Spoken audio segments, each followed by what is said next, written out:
डरावना। शहर की तेज रफ्तार जिंदगी में अक्सर रेड लाइट पर रुकती गाड़ियां सिर्फ कुछ मिनट का इंतजार करती हैं ताकि हरी बत्ती होते ही वो फिर से अपने रास्ते पर दौड़ सकें। लेकिन उस दिन एक रेड लाइट ने एक मासूम लड़की की पूरी जिंदगी रोक दी।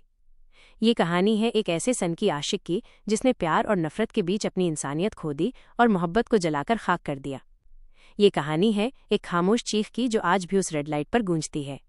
पहला पड़ाव, मासूम मुलाकात। आर्या 23 साल अपने सपनों में खोई रहने वाली एक लड़की थी। उसकी आंखों में चमक और दिल में कुछ बड़ा करने का जुनून था।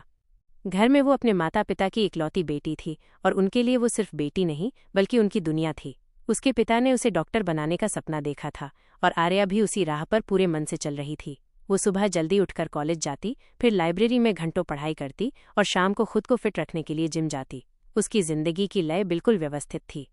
दूसरी ओर करण 26 साल था, एक जिम ट्रेनर। उसके डोले शोले और सख्त चेहरे के पीछे एक खोखला इंसान छुपा था। उसे लगता था कि उसकी शारीरिक शक्ति ही सब कुछ है। जब उसने पहली बार आर्या को जिम में देखा तो वो बस ठहर सा गया। आर्या अपनी धुन में एक्सरसाइज कर रही थी और उसकी बेफिक्र मुस्कान ने करण को जैसे सम्मोहित कर लिया। वो घंटों उसे एकटक देखता रहता, उसकी हर अदा को अपनी आंखों में कैद करने की कोशिश करता।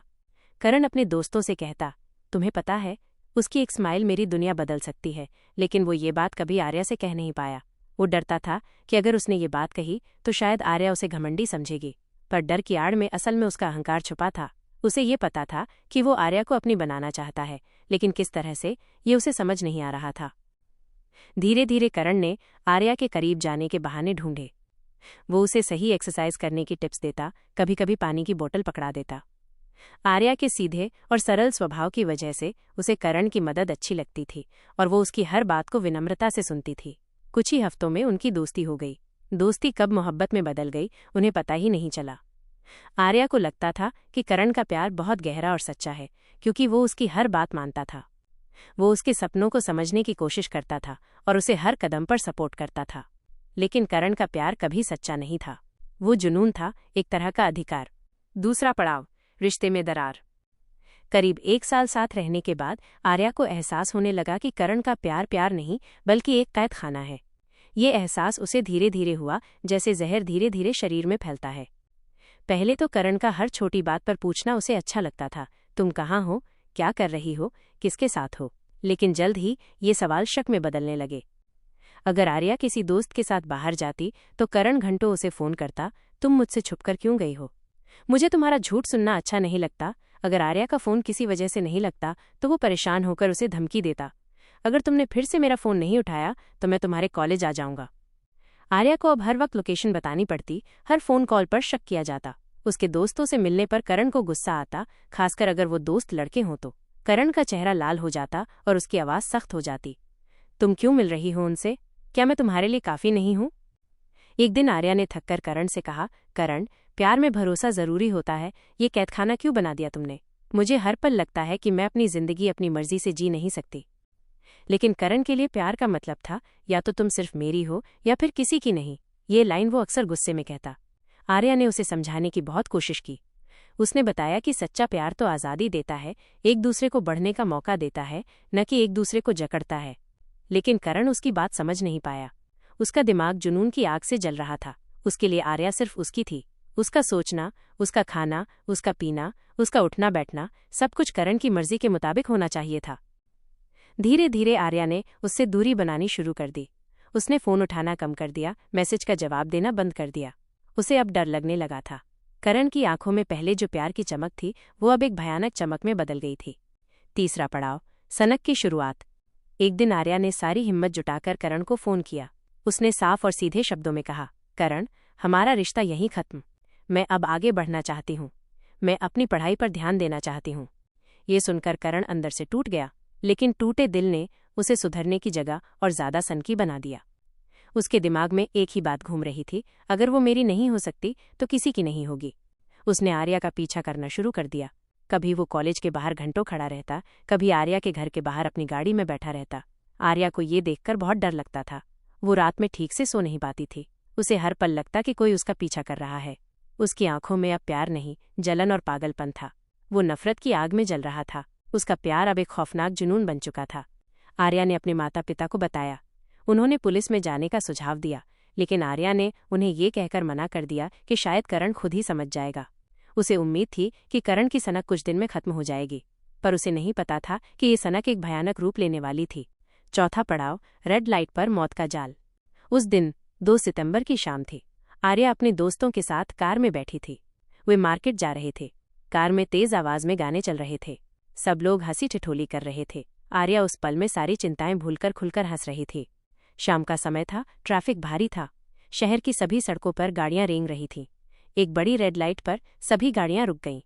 आर्या की कार भी वहीं रुक गई। आर्या अपने दोस्त से मजाक कर रही थी और अचानक उसकी नज़र पीछे लगी बाइक पर पड़ी। हेलमेट पहने उस शख्स को देखकर उसका दिल जोरों से धड़का। ये वही शख्स था जो उसका पीछा करता था। वो और कोई नहीं, करण था। उसकी आंखों में वो खौफनाक चमक थी। करण ने धीरे धीरे आर्या की कार के पास कदम बढ़ाए। उसकी हर चाल में एक भयानक इरादा छुपा था। आर्या घबरा गई। उसकी हंसी गायब हो गई और चेहरे पर डर छा गया। वो कार की खिड़कियां बंद करने की कोशिश करने लगी, लेकिन इससे पहले कि वो कुछ कर पाती, करण ने अपने हाथ में पकड़ी हुई पेट्रोल से भरी बोतल खोली और उसने गुस्से से चीखकर कहा, अगर तुम मेरी नहीं हो सकती तो जलकर राख बन जाओगी। ये सुनकर आर्या और उसके दोस्त हक्के बक्के रह गए। इससे पहले कि कोई समझ पाता, करण ने पेट्रोल कार पर छिड़क दिया और माचिस की तीली जला दी। कुछ सेकंड में हंसी खुशी से भरी कार आग की लपटों में बदल गई।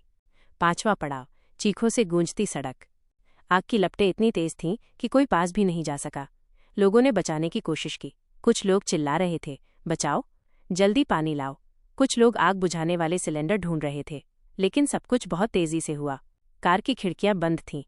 आर्या और उसके दोस्त चीखते रहे, बचाओ, हमें बचाओ। लेकिन ट्रैफिक के उस रेड लाइट पर सिर्फ डर और अफरा तफरी फैल गई थी। लोग अपनी गाड़ियां छोड़कर भागने लगे। किसी को समझ नहीं आ रहा था कि क्या हो रहा है। चारों ओर भयानक चीखें गूंज रही थीं, लेकिन किसी की मदद करने की हिम्मत नहीं हो रही थी। वो चीखें कुछ ही मिनटों में खामोश हो गईं। बस राख और धुआं बचा। 6ठा पड़ाव, अपराधी का अंत। करण वहीं खड़ा था। उसकी आंखों में आंसू थे, पर चेहरे पर एक अजीब सा संतोष था। वो बड़बड़ाया, अब कोई और तुम्हें नहीं छीन पाएगा। लेकिन उसकी ये खुशी ज्यादा देर नहीं टिकी। पुलिस ने तुरंत उसे पकड़ लिया। भीड़ ने उसे पीट पीट कर अधमरा कर दिया। लोग गुस्से में चिल्ला रहे थे, ऐसे इंसान को फांसी होनी चाहिए। ये इंसान नहीं, जानवर है। करण के लिए अब आगे सिर्फ जेल और सजा थी। 7वां पड़ाव, एक माँ की चीत्कार। जब आर्या की माँ को खबर मिली, वो अस्पताल के बाहर चीख पड़ी, हे भगवान, मेरी बेटी तो सिर्फ पढ़ना चाहती थी, उसने किसी का क्या बिगाड़ा था। उनकी आंखों के आंसू देखते ही लोग रो पड़े। उनकी चीख में एक माँ का दर्द था जो अपनी बेटी को हमेशा के लिए खो चुकी थी। मोहब्बत के नाम पर हुई ये हत्या सिर्फ एक परिवार को नहीं, पूरे समाज को झकझोर गई। संदेश, ये कहानी सिर्फ आर्या और करण की नहीं है। ये उस सोच की कहानी है जहां प्यार के नाम पर जुनून और हिंसा पनप जाती है। प्यार का मतलब कब्जा नहीं, बल्कि आज़ादी है। अगर कोई रिश्ता खत्म हो जाए तो उसे जबरदस्ती पकड़कर रखना, किसी की जिंदगी छीन लेना इंसानियत के खिलाफ है। हर लड़की को डर में जीने की जरूरत नहीं होनी चाहिए, और हर लड़के को समझना होगा कि प्यार का मतलब इज्जत है, स्वामित्व नहीं। उपसंहार, रेड लाइट पर उस दिन जो आग लगी थी, वो सिर्फ एक कार नहीं, बल्कि पूरे समाज की आंखें खोलने के लिए थी। प्यार अगर सच में करना है तो उसमें भरोसा, सम्मान और आज़ादी दो, वरना वो मोहब्बत नहीं, सिर्फ सनक है जो अंत में सब कुछ जला देती है।